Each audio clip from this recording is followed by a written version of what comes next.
Assalamualaikum warahmatullahi wabarakatuh. Perkenalkan, nama saya Tessa Yasmin Sofia, perwakilan dari kelompok 12 yang akan menjadi moderator pada presentasi kali ini. Nah, untuk kelompok 12 sendiri yaitu terdiri dari 4 orang. Yang pertama itu ada Syifa Al-Fadilah, yang kedua itu ada Sonia Marwah, yang ketiga itu ada Sofia Anissa, dan yang terakhir ada saya sendiri, Tessa Yasmin Sofia. Nah, untuk kelompok 12 sendiri kami mendapatkan materi mengenai trauma lahir, di mana nanti trauma lahir ini akan memiliki 3 subjudul besar, yaitu yang pertama kaput succaneum, yang kedua itu ada cepal hematoma, dan yang ketiga ada pendarahan intrakranial. Sedikit membuka wawasan mengenai trauma lahir ini. Trauma lahir ini terjadi akibat adanya tekanan dari ibu ataupun penolong ketika pada saat persalinan saat bayi melewati jalan lahir, di mana biasanya trauma lahir ini terjadi kepada bayi yang memang memiliki ukuran yang besar ya, jadi lebih dari rata-rata biasanya bayi, sehingga akan menyulitkan ibu untuk mengejan dan juga akan lebih sulit untuk keluar dari panggul ibu ataupun dari jalan lahir. Nah, biasanya dokter juga menggunakan vakum ataupun forceps ataupun bahkan tangan saja yang membantu ibunya untuk mengeluarkan bayi dengan ukuran yang lebih besar tersebut. Nah, pembantuan oleh alat ataupun pengejanan yang ibu terlalu kuat ini akan menyebabkan beberapa trauma lahir yang sudah disebutkan tadi. Lalu, apakah berbahaya gak sih trauma lahir ini kepada neurologis bayi? Ternyata tidak ya, karena trauma lahir ini bersifat sementara. Dan setelah bayi lahir, si trauma ini akan menghilang, penyakit-penyakitnya itu akan menghilang dengan sendirinya dan akan melebur ya, jadi tidak akan mengganggu kepada neurologis bayi. Nah, biasanya trauma lahir ini terjadi pada bagian tubuh bagian atas atau bagian awal dari si bayi lahir itu sendiri, yaitu persalinan perpaginan ya, biasanya pada bagian kepala, pada bagian leher, dan juga pada bagian pundak bayi itu sendiri. Ada yang sampai patah tulang, ada yang sampai cedera-cedera, ada juga yang sampai pendarahan di dalam. Nah, seperti itu untuk sedikit wawasan mengenai trauma lahir. Untuk subjudul selanjutnya, subjudul besar akan dijelaskan oleh teman-teman saya. Ada Syifa Al-Fadilah, ada Sofia Anissa, dan juga ada Sonia Marwah yang akan menjelaskan tentang 3 subjudul besar tadi. Selamat menyaksikan. Kaput succaneum biasanya ditemukan pada bagian kepala bayi, sesuai dengan posisi bagian yang bersangkutan.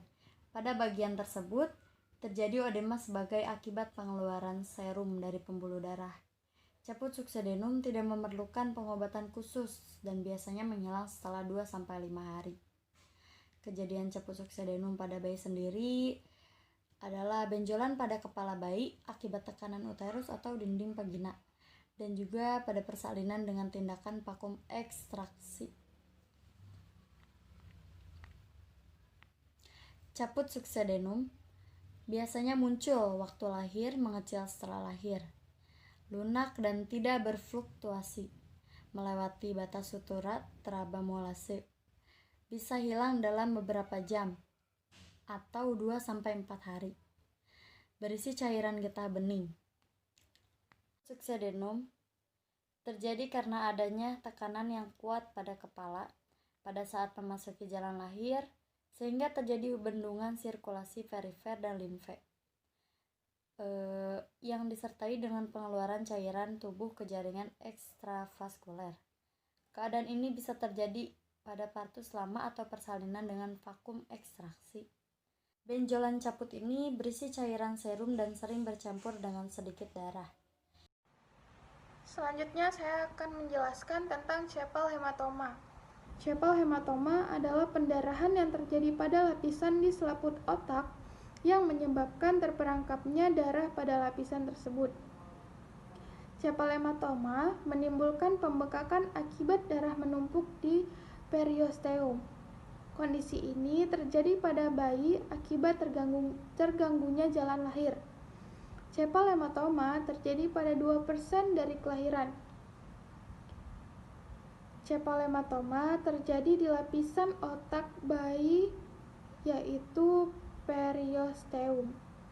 Periosteum merupakan lapisan tebal yang mencakup seluruh permukaan lapisan otak. Ya, yang pertama ada lapisan fibrosa luar. Lapisan fibrosa luar terdiri sel kolagen yang memproduksi fibroblast dan serat saraf. Lapisan luar juga mengandung banyak pembuluh darah yang memasok osteosit. Lapisan dalam. Lapisan periosteum bagian dalam terdiri dari sel progenitor osteoblast sebagai sel pembuatan tulang. Nah, selanjutnya ada penyebab dari cepal hematoma. Kondisi utama cepal hematoma adalah disebabkan oleh adanya trauma pada bagian kepala. Penyebab utama dari munculnya pembekakan tersebut yaitu 1. Persalinan cunam. Persalinan cunam itu adalah alat bantu persalinan yang terbuat dari logam, terdiri dari sepasang sendok, yaitu sendok cunam kiri dan sendok cunam kanan. Persalinan cunam atau yang biasa disebut ekstraksi cunam adalah cara dalam membantu persalinan dengan alat cunam. Penarikan yang kuat dapat memicu terjadinya cepal hematoma pada pembuluh darah di lapisan otak bayi yang baru lahir. Yang kedua ada persalinan vakum. Persalinan vakum dilakukan pada proses persalinan yang sulit pada posisi kepala sehingga diperlukan alat vakum untuk menarik bayi keluar. Nah, selanjutnya ada persalinan pertama. Persalinan pertama juga berdampak pada terjadinya cepal hematoma karena trauma jalan lahir antara kepala dan tulang pelvis. Terus ada persalinan lama. Persalinan yang berlangsung lama di luar waktu persalinan dapat beresiko cepal hematoma.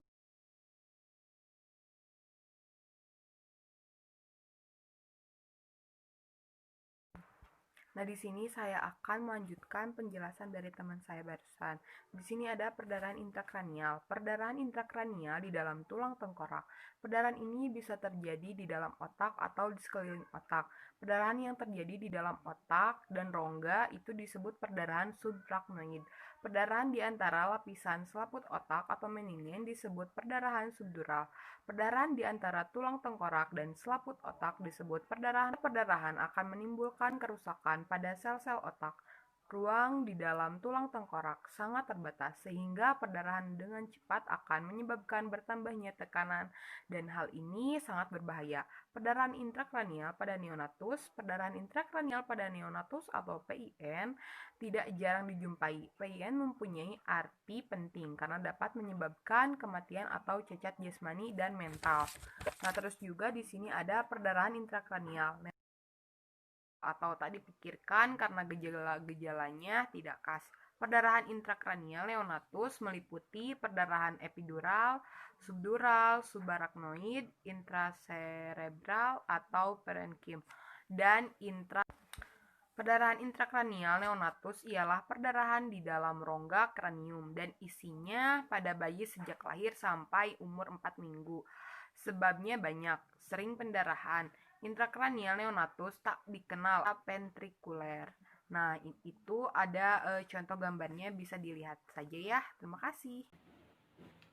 Nah, bagaimana teman-teman? Jadi udah ya, tadi dijelaskan oleh 3 rekan saya mengenai kaput succedaneum, cepal hematoma, dan juga pendarahan intrakranial.